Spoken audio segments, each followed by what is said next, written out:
Ang pelikula ay nag-uumpisa kay Norm Slively na isang part-time na clown. Siya ay naghahanda para sa birthday party ng isang bata at kinuha niya ang kanyang alagang golden retriever na nagngangalang Bud saka inilagay sa kulungan sa likod ng kanyang sasakyan. Sa party, hindi naging maganda ang pagkilos ni Norm kaya hindi nag-e-enjoy ang mga bata.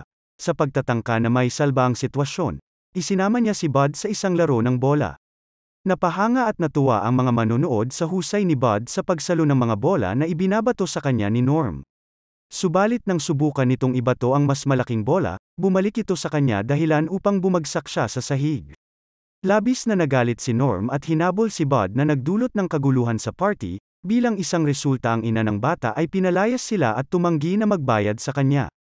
Bigo at naiinis, nagdesisyon siya na tumigil na sa kanyang trabaho bilang isang party clown at naisip na iwanan ang aso.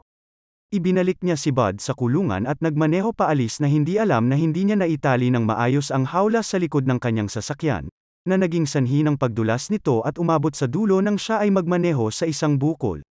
Habang naglalakbay, ang hawla ay nahulog mula sa likod ngunit si Bud ay hindi nasaktan. Ilang minuto nang nasa daan si Bud na nakakulong pa rin sa hawla nang biglang may bagong pamilya na lumipat sa lugar na hindi sinasadyang matamaan ang hawla. Bumukas ang hawla at nakalabas si Bud. Ang batang lalaki na si Josh, ay napansin ang aso at gusto niyang tulungan ang aso ngunit pinayuhan siya ng kanyang ina na bumalik sa kotse at ipagpatuloy ang kanilang paglalakbay. Matapos umalis ang pamilya, si Bud ay nakaramdam ng pagkaligaw at pag-aalinlangan kung ano ang gagawin. Malungkot at nag-iisa nagsimula siyang gumala sa kalsada at kalaunan ay nakahanap ng isang lumang bahay sa daan kung saan magpapalipas ng gabi. Sa kabilang panig, dumating si Josh at ang kanyang pamilya sa kanilang bagong tahanan at si Josh ay nagmadaling pumasok. Sa kalungkutan, nalaman natin na kamakailan lamang nawala ang kanyang piloto na ama sa isang aksidente at nahihirapan siyang harapin ang trauma. Ang kanyang ina na si Jackie ay nag-aalaga sa kanila at nagtatrabaho upang suportahan ang pamilya. Sa sumunod na araw ay dinala ni Jackie si Josh sa kanyang bagong paaralan at nakipag-usap sa prinsipal tungkol sa kanyang mga interes at akademya. Binanggit din niya na ang kanyang anak ay mahilig maglaro ng basketball. Pagkatapos ng nakakainip na mga oras sa paaralan, umuwi si Josh at napansin ang isang lumang bahay sa kanyang daanan. Sinilip niya ito, at nakakita ng isang lumang basketball court. Hindi siya nag-aksaya ng oras at tumalon sa bakod at nagsimulang maglaro ng basketball ng nag-iisa. Ang tunog ng bola na tumatama sa sahig ay nakatawag ng pansin kay Bud. Tumahol ito na nasa sabik habang maingat na pinagmamasdan ang batang lalaki. Hindi sigurado kung ang bata ay palakaibigan kaya nag-aalinlangan siyang lumapit. Napansin ni Josh ang mahinang kondisyon ni Bud at nag-alok sa kanya ng pagkain na inilagay sa sahig, kaya si Bud na hindi pa kumakain ng ilang araw ay nagsimulang kainin ito. Napansin din ng batang lalaki na punit-punit ang damit ni Bud kaya sinubukan niyang tulungan ito ngunit natakot si Bud at tumakbo sa mga palumpong.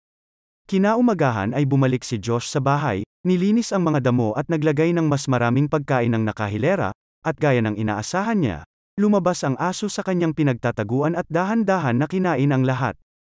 Pagkatapos ay tumingin si Bud sa bola na hawak ni Josh na nagpapakita ng interes sa paglalaro. Kahit na matagal na siyang hindi naglalaro ng basketball, si Bud ay sabik na sumali. Nagsimula na silang maglaro at nagulat si Josh sa kanyang talento sa basketball, ang bola ay pinapasa ng tumpak at nang aagaw ng bola. Nang makita ito ay napagtanto ni Josh ang talento ni Bud at nagpa siyang dalhin sa bahay at alagaan siya. Kasunod nito, nang bumalik si Josh sa bahay ay palihim niyang ipinasok si Bud at ang una niyang gagawin ay paliguan ang aso bago dumating ang kanyang ina. Gayunpaman, si Bud ay takot na takot maligo at ayaw makipagtulungan. Sinubukan ni Josh na buhatin siya sa bathtub pero masyado siyang mabigat. Maya-maya ay nagkaroon siya ng ideya. Naghagis siya ng bola sa bathtub dahil alam niyang gusto ito ni Bud. Nang makita ni Bud ang bola ay mabilis siyang tumalon sa tubig na pinahihintulutan si Josh na linisin at patuyuin siya gamit ang vacuum cleaner. Pagkaraan ng ilang sandali nang ang batang lalaki ay nilalagyan ng pabango si Bud, nakabalik na ang kanyang ina mula sa trabaho. Si Josh ay mabilis na umalis sa kanyang silid at hiniling kay Bud na manatili sa loob. Pagkatapos ay inalok ang kanyang ina na tulungan sa mga pinamili. Nagtaka ang kanyang ina sa kanyang pag-uugali at nagtanong ng dahilan. Sa silid, nakita ni Bud ang bola at hinabol ito. Sa kasamaang palad ay hindi niya ito nakuha at ang bola ay tumalbog papunta sa isang silid na may pintura. Habang sinusubukan ng aso na habulin ang bola, Hindi niya sinasadyang napatumba ang mga pintura dahilan para matapunan siya, si Josh, at si Jackie. Hindi naging masaya si Jackie sa nangyari at sinabihan si Josh na ilabas ng bahay si Bud. Pagkatapos ay lumabas si Josh at naglagay kung saan-saan ng mga abiso ng nawawalang aso upang mahanap ang tunay na nagmamay-ari kay Bud. Gayunpaman, ito ay sinisira ni Bud at napagtanto ni Josh na ayaw umalis ni Bud kaya gumawa siya ng pansamantalang kulungan ng aso gamit ang isang kaha. Si Bud ay kontento na dito dahil pareho silang mahilig maglaro ng basketball. Gayunpaman pagdating ng gabi, si Bud ay lihim na pumasok sa silid ni Josh. Kinaumagahan ng ang dyaryo ay inihatid sa harap ng bahay ay napansin ito ni Bud at tumalon sa bintana upang kunin ito. Sa halip na dalhin ito sa loob at ibigay kay Jackie, kinuha niya ang dyaryo at itinago. Maya-maya lang ay lumabas na si Jackie upang hanapin ang nawawalang dyaryo ngunit nagulat na hindi ito makita sa paligid. Pagkatapos ng ilang araw na magkasama, napagtanto ni Bud na nagmamalasakit sa kanya si Josh. Ang dalawa ay magkasama na nagsasanay ng basketball araw-araw at tinutulungan din ni Josh ang basketball team ng paaralan bilang isang manager tulad ng pagtulong sa mga gawain pag may laro at pag-aasikaso ng kanilang labahin. Isang araw habang naglalaban ng damit ng koponan, napadpad si Josh sa silid ng isang engineer at nakilala niya si Arthur Chaney, dating sikat na basketball player. Gayunpaman, nang humingi ng autograph si Josh, nagkunwari si Arthur na hindi siya ang basketball player. Kinagabihan, nakita ni Josh si Arthur na nagsasanay ng basketball ng mag-isa na nagpapatunay sa kanyang totoong pagkatao. Kinabukasan, ang dalawang lalaki mula sa basketball team ng paaralan ay lumipat na sa ibang paaralan, dahilan para mangailangan si Coach Barker ng mga bagong manlalaro. Tinalakay niya ito kay Arthur, pagkatapos ay nakatanggap si Josh ng isang liham sa kanyang locker na nag-iimbita sa kanya para sa isang pribadong tryout sa basketball. Lumalabas na ang basketball team ay nais na suriin ang kanyang mga kasanayan bago siya opisyal na tanggapin sa koponan. Maya-maya sa lumang basketball court malapit sa kanilang tahanan, si Josh ay nakaupo at malungkot na nag-iisip kung sasali siya sa tryout. Nilapitan siya ni Bud at hinihikayat na maglaro ng basketball, ngunit siya ay nag-aalinlangan pa rin. Sa huli ay nagpa siya si Josh na sukuan na ang basketball sa kahinagis ang bola. Ngunit siya ay nagulat nang sinundan ni Bud ang bola sa gumawa ng hindi kapani-paniwalang pagganap at pumasok ang bola. Ikinamangha ito ni Josh na muling sumubok, at sinamantala ni Bud ang tamang sandali upang gumawa ng isa pang pagpuntos. Nang makita ito, si Josh ay nakakuha ng lakas ng loob at motibasyon kaya nagsimulang magsanay kasama si Bud. Pagkatapos ay dumating si Josh sa basketball court ng paaralan para sa tryout, at sa kabila ng ilang panunukso mula sa mga miyembro ng koponan ay nakascore siya ng marami na nagpapabilib kay Coach Barker at nakakuha ng pwesto sa koponan na nagpasaya sa kanya. Sa araw ng laro si Josh ay nasa bench bilang kapalit, at nang ang isa sa mga manlalaro na si Stuart ay nagkamali, tinawag ni Coach si Josh upang sumali sa laro. Nasa lugar si Jackie para suportahan ang kanyang anak, ngunit hindi niya alam na nakaalis na rin si Bud sa bahay at pumunta sa court. Nang makita ni Bud si Josh na hawak ang bola, nagmadali siyang tumulong na nagpagulo ng laro. Gayunpaman, ang bola ay dumulas kaya tumalon siya dito. Pinahinto ng referee ang laro sa pamamagitan ng isang sipol ngunit ang mga kasanayan ng aso sa basketball ay nakakatulong na maiwasan ang paghuli sa kanya. Siya ay nag-dribble na hinahabol ng lahat, at sa huli ay pinasa ang bola kay Josh. Kinuha niya ang bola sa mga kamay ni Josh upang maka-score. Ito'y mahalagang puntos para masiguro ang pwesto ng koponan sa finals. Ang lahat ng manonood ay nagpalakpakan, maging ang ina ni Josh ay humingi ng paumanhin kay Bud dahil sa paninisi sa kanya noong nakaraan. Tuwang-tuwa ang punong guro ng paaralan at inimbitahan si Bud sa isang exhibition game upang magsagawa ng isang skill show bilang isang mascot. Ngunit si Bud ay nagmamadaling pumunta sa basketball court na nagpapakita ng pagpapahiya ni Coach Barker kay Stuart dahil sa pagkakamali niya kanina sa laro. Dahil sa kanyang mapang-abusong ugali, si Coach Barker ay tinanggal sa kanyang posisyon. Kinabukasan sa paaralan, si Josh ay nakipag-usap sa punong guro at nagmungkahi ng isang bagong coach para sa koponan kung saan ang punong guro ay sumang-ayon.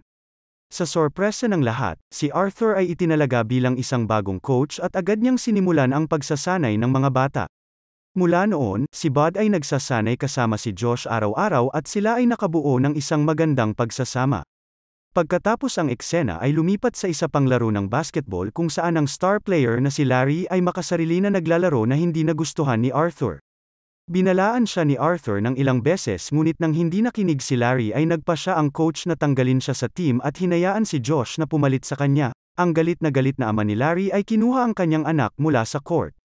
Maya-maya sa laro, may 5 segundo na lang ang natitira at ang bola ay nasa mga kamay ni Josh, siya ang may pananagutan sa paggawa ng puntos. Gayunpaman, siya ay nahirapan na magdesisyon sa tamang oras at hindi naka-score na naging sanhi ng pagkatalo ng kanyang koponan. Pagkatapos ng laro, si Coach Arthur ay lumapit sa nalulungkot na si Josh at binigyang diin ang kahalagahan ng pagtutulungan ng magkakasama, na humihimok sa kanya na magpasa ng bola sa iba pang mga manlalaro kapag nahaharap sa mahihirap na sitwasyon. Sa ibang lugar, nakita ng matandang nagmamay-ari kay Bud na si Norm ang pagganap ni Bud sa TV at nagpa siya na gusto niyang bumalik ito sa kanya. Siya ay pumunta sa bahay ni Josh isang umaga at ipinakita sa ina ni Josh ang ilang mga larawan kasama si Bud. Sinabi ni Norm na pinalaki niya si Bud mula pa noong bata siya kaya naniniwala siyang may karapatan siya sa asong ito. Matapos makita ni Jackie ang impormasyon, hindi niya alam kung paano siya pipigilan at sa oras ding iyon ay bumalik si Josh kasama si Bud. Ang aso ay natakot nang makita niya ang dating nagmamay-ari sa kanya na si Norm. Desperado na pinipigilan ni Josh si Norm sa pagkuha kay Bud ngunit ang lalaki ay determinado. Nilagay niya si Bud sa kulungan at walang pakundangan na sinabi kay Josh na hindi na niya makikita pang muli si Bud. Si Josh na masama ang loob at walang magawa ay pumasok sa kanyang silid habang pinanonood ang kanyang matalik na kaibigan na dinadala. Isang araw, si Josh na nangungulila kay Bud ay nagpas siyang iligtas siya, kahit papaano ay nahanap niya ang lokasyon ng clown at pumunta sa isang lugar para hanapin ang kanyang aso. Sa kabutihang palad habang sumisilip sa isang bakod, nakita niya si Bud na nakatali sa labas, nasabik din si Bud nang naamoy niya si Josh kaya sinubukan niyang tumakbo palapit sa kanya. Sa parehong oras, si Norm ay nakikipagnegosasyon sa isang dog butcher kaya sinamantala ni Josh ang pagkakataon na ito para lihim na lapitan si Bud at tanggalin ang tali bagamat nahihirapan siya. Sa kasamaang palad ay napansin siya ni Norm, kaya galit na iniwan ang kanyang kausap at nagmamadaling lumabas. Mabuti na lang ay nagawang mahila ni Josh ang tali gamit ang puwersa na naging sanhi ng pagsaboy ng tubig at pagbagsak ni Norm sa lupa. Pagkatapos ay mabilis na pinakawalan ni Josh si Bud mula sa bakod at nagawa nilang makatakas. Si Norm ay determinado na huwag pakawalan ang kanyang mahalagang pag-aari kaya't galit na galit silang hinabol. Sa kasamaang palad, ang sasakyan ni Norm ay nawalan ng kontrol habang hinahabol si Bud dahilan para bumangga ito sa mga harang at bumagsak sa karagatan. Dahil sa aksidenteng ito, sa wakas ay nakalaya na si Bud mula sa pagpapahirap ng kanyang dating amo. Kasunod nito, para masigurado na hindi na muli makukuha ni Norm si Bud, dinala siya ni Josh sa isang isla at binigyan ng paboritong pagkain. Saka siya niyakap at sinabing malaya na siya ngayon. Gayunpaman mukhang nag-aalangan si Bud dahil iiwanan siya ni Josh. Sa kalaunan ay kinuha ni Josh ang isang bola mula sa kanyang bag at inihagis ito sa direksyon ni Bud para sundan niya ito. Gamit ang pagkakataong ito, mabilis na sumakay ang batang lalaki sa bangka at nagmadaling umalis sa isla, ngunit naramdaman ni Bud na parang may mali. Bumalik siya subalit huli na, dahil nakalayo na si Josh sakay ng isang bangka. Sumigaw si Bud ng malakas na tila nagmamakaawa kay Josh na huwag siyang iwanan. Nang makita ang pagkabalisa ni Bud, walang magawang umiyak na lang si Josh dahil alam niya na kung si Bud ay kukunin niya, siguradong babawiin siya ni Norm. Lumipat ang eksena sa finals ng basketball at si Josh ay hindi maganda ang kalagayan, ang kanyang mga kasamahan ay na-injured, dahilan para mapunta sila sa mahirap na sitwasyon. Ginawa ni Coach Arthur ang lahat ng kanyang makakaya para ma-motivate ang team ngunit ang mga bata ay nahihirapan. Nakakagulat dahil si Larry ay sumali sa koponan ng kalaban at naglalaro laban sa kanyang mga dating kasamahan. Si Josh at ang kanyang mga kasamahan ay wala sa focus sa laro at sila ay malapit ng matalo, nang biglang dumating si Bud sa basketball court na tumatakbo na sobrang bilis. Walang nakakaalam kung paano nakarating si Bud doon galing sa isla, pero ang gusto lang niya ay maglaro kasama si Josh. Tuwang-tuwa ang lahat na makita doon si Bud at lahat sila ay nagyakapan. Nagmungkahi si Coach Arthur na palitan ni Bud ang injured na manlalaro pero ang referee ay nagdadalawang isip dahil hindi pa siya nakakakita ng asong naglalaro ng basketball. Pinaliwanag ni Coach na si Bud ay miyembro ng team at kwalipikadong palitan ang injured na manlalaro, at ang referee ay nag-aatubiling pumayag. Nagpatuloy ang laro at mabilis na inagaw ni Bud ang bola sa sandaling sumali siya sa laro. ipinasa niya ito kay Josh na naka-score ng matagumpay dahilan para makalapit sila sa puntos ng kalaban. Ang kalamangan ay patuloy na lumiliit at ang mga kalaban ay nagsisimulang mawalan ng kumpiyansa dahil sa mahusay na paglalaro ni Bud. Nang ang laro ay malapit ng matapos, hawak ni Josh ang bola na may 4 na segundo na lang na natitira sa orasan. Pagkatapos ng ilang sandali ng kawalan ng katiyakan, inihagis niya ang bola at himalang ito ay pumasok. Ang mga manonood ay nagsigawan sa tuwa at maging ang mga referee ay hindi makapaniwala, ang koponan ni Josh ang nanalo sa torneo sa pamamagitan lamang ng 1 puntos. Ngunit sa sandaling iyon, si Norm ay bumalik at nagbanta kay Josh na ibigay si Bud, kung hindi ay haharap siya sa isang kaso. Si Josh na hindi na natatakot ay tumanggi, si Jackie ay tumabi sa kanyang anak at tumanggi ring ibalik si Bud kay Norm. Pagkatapos, ang eksena ay lumipat sa silid ng hukuman kung saan ang hukom ay hindi sigurado kung paano gagawa ng desisyon, dahil ito ang unang pagkakataon na kailangan niyang magdesisyon sa isang kaso na kinasasangkutan ng isang aso. Sa kalaunan, dahil sa mungkahi ni Arthur, nagpa siya ang hukom na hayaan si Bud na pumili. Si Bud ay inilagay sa gitna at maaari siyang tumakbo sa sinuman na itinuturing niyang master. Si Bud ay tumingin sa dyaryo na nasa kamay ni Norm at dahan-daang naglakad. Nang maisip ni Josh na pipiliin ng aso ang kanyang dating may-ari, nagulat ang lahat sa pamamagitan ng pagkagat sa dyaryo na nasa kamay ni Norm at pinunit ito. Natapos ang pelikula nang bumalik si Bud kay Josh at niyakap siya ng mahigpit. Dito na nagtatapos ang kwento, sana ay nagustuhan mo ito. Kung hindi ka pa nakasubscribe ay mag-subscribe ka na upang matulungan mo ang channel na ito. Mag-comment ka na rin tungkol sa kwento. Salamat!